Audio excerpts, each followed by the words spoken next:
Sophia Bennett stood in the center of the Victorian house, the silence heavy with the smell of damp plaster and old wood. Dust motes swirled in the narrow shafts of light that pierced through the jagged gaps in the window shutters. Where others would see only water-damaged wallpaper peeling in long, brittle strips or floorboards that groaned under the slightest pressure, Sophia saw something else.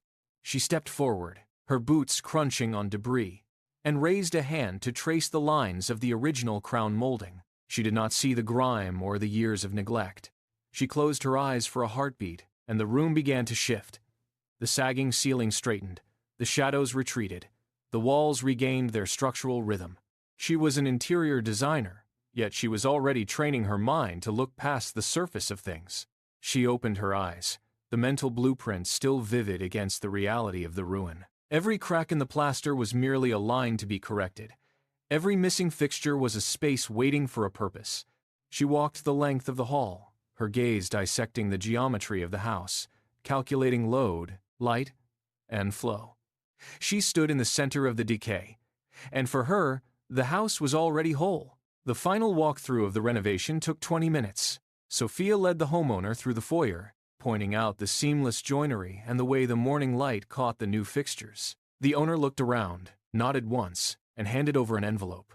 Sophia stepped out onto the porch, the keys gone from her pocket. She sat in her car and pulled out the invoice she had prepared. She looked at the number written in ink, then looked up at the house. The owner had purchased the site for a pittance, and with the improvements finished, the appraisal had tripled by morning. She did the math. Her fee was a fraction of the equity gain the owner had just secured. The discrepancy was not just a number on a page, it felt like a weight shifting in her chest. She had spent months of labor, sleepless nights, and constant problem-solving to build the value, yet she held only the crumbs of the profit. She gripped the steering wheel until her knuckles turned white. The realization was sharp, cold, and absolute. She was the one providing the vision, but she was not the one capturing the wealth. She started the engine and drove away, the silence in the car louder than the engine's hum. That night, Sophia did not sleep. She cleared her desk, shoving aside sketches and samples that no longer represented her future. She pulled a worn book from the shelf, its edges soft from use, and began to read. Napoleon Hill's words cut through the exhaustion. She focused on the chapters detailing the power of imagination and the ability to perceive opportunity where others saw only obstacles. She read until the ink blurred. She realized her previous work was merely trading time for currency, a cycle that guaranteed she would remain on the outside. She picked up her pen, not to sketch a floor plan, but to map a different kind of trajectory. She traced the lines of the text, internalizing the concepts of self-investment and risk. The room felt different now. The silence was no longer heavy. It was a blank canvas. She gathered her old client files, the history of every project she had built for someone else, and stacked them near the door. Tomorrow, she would stop selling her vision to others. She would stop being the tool and start being the architect of her own equity. She stood, walked to the window, and watched the city lights. The shift was internal, but the intent was absolute. She was no longer a service provider. She was an entrepreneur. Sophia emptied her savings account the next morning. The transfer felt final, a digital severance from her safety net. With the funds cleared, she drove to the edge of town, where the land turned wild and the houses grew thin. There it stood, a derelict cottage, hunched against the wind. The roof sagged in the center, a spine broken by years of neglect. Paint peeled from the exterior in long, gray strips, falling like dead skin at her feet. The garden had surrendered to thorns that clawed at the front steps. She stood on the porch, the wood groaning beneath her weight. A soft breeze rattled the loose shutters, a hollow, rhythmic sound. She pulled out a notebook, the paper crisp and white against the backdrop of rot. She scanned the porch, then the frame of the doorway, ignoring the damp smell of decay rising from the earth. She didn't see the ruin. She saw the potential for a high-end boutique rental. She pressed her pen to the page, sketching lines that would dictate the next 6 months of her life. Every stroke of the pencil was a gamble against the odds. She looked at the peeling walls one last time, tucked the notebook under her arm, and walked inside. The real work had begun. The work was a brutal rhythm of destruction. Sophia spent every weekend pulling up rotted floorboards, the wood splintering and protesting under the pry bar. Her hands became a map of the process, calloused, stained with layers of gray grime, and marked by small, jagged cuts. She stripped the walls, layer by layer, until the bones of the cottage were exposed. Then, she hit a complication. A main support beam near the kitchen had turned to pulp, hidden behind decades of wallpaper. She froze, the pry bar still gripped in her hand. This was the moment that would bankrupt a lesser plan. She sat in the dust, calculated the cost of professional reinforcement against her remaining reserves, and made the choice. She decided to invest in the structural integrity, sacrificing the budget for cosmetic upgrades to ensure the property would hold value for decades. She spent the next 3 days reinforcing the beam herself, sweat stinging her eyes as she worked in the cramped crawl space. She chose timeless, heavy brass fixtures and high-grade insulation, ignoring the cheaper, trendy options that would have been easier to install. Every physical movement was a trade-off. She sacrificed immediate comfort for long-term equity. By the time she stood up, her joints ached and her muscles burned, but the frame was solid. The ruin was finally becoming a foundation. The last layer of finish dried to a muted, deep amber. Sophia stood in the doorway, the scent of fresh wax and sawdust thick in the stagnant air. She held her breath, listening to the house settle. It was silent. No groaning joists, no rattling shutters, just the stillness of a finished product. She walked to the center of the living area, her boots clicking softly on the polished hardwood. She looked at her bank balance on her phone, a number that sat precariously low after the final supply shipment. This was the threshold. If the market didn't respond, she had no cushion left. She paced the perimeter, checking the alignment of the fixtures, searching for any flaw that might derail the sale. Her heart hammered against her ribs, a steady, rhythmic thud that filled the void of the empty room.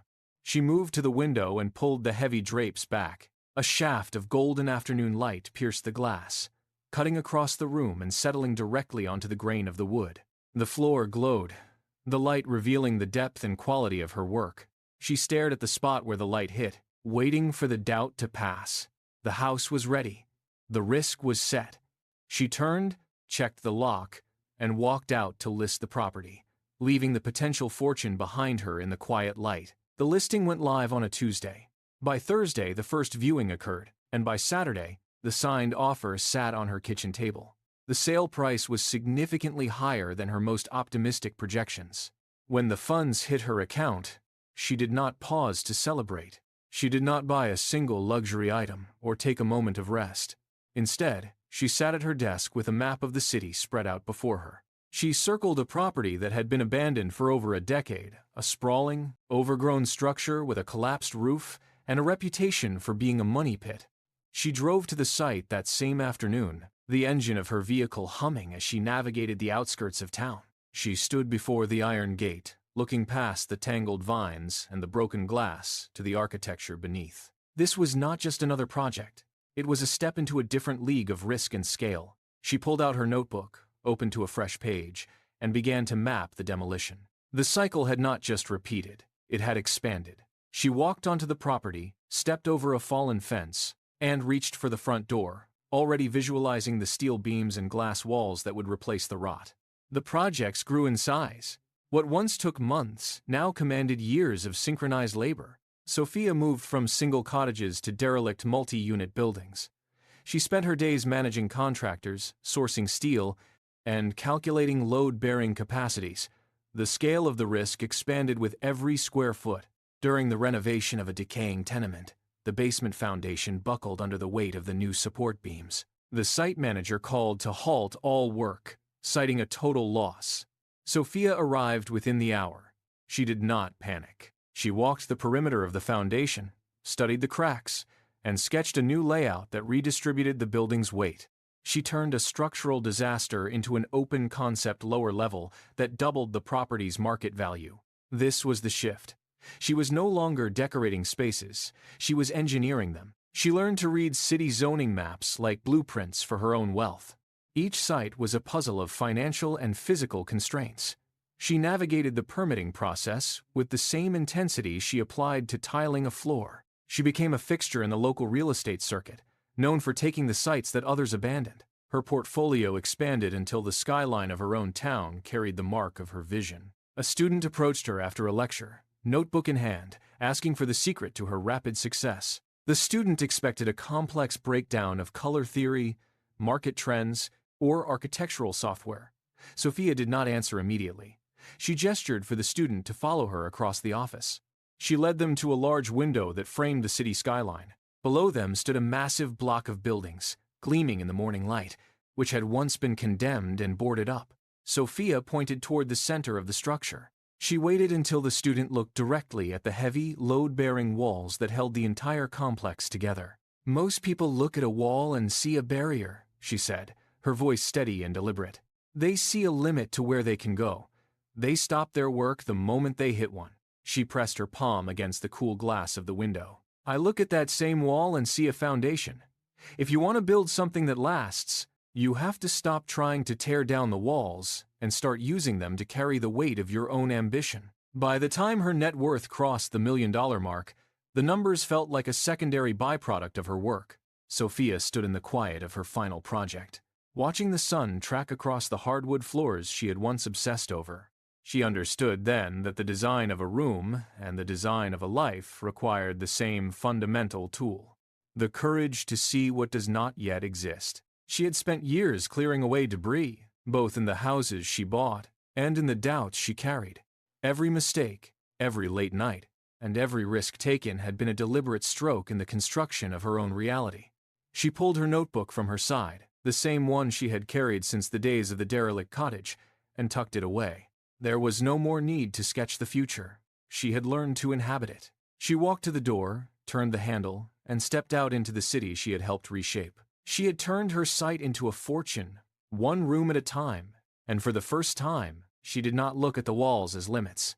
She looked at them as proof of what she had willed into being.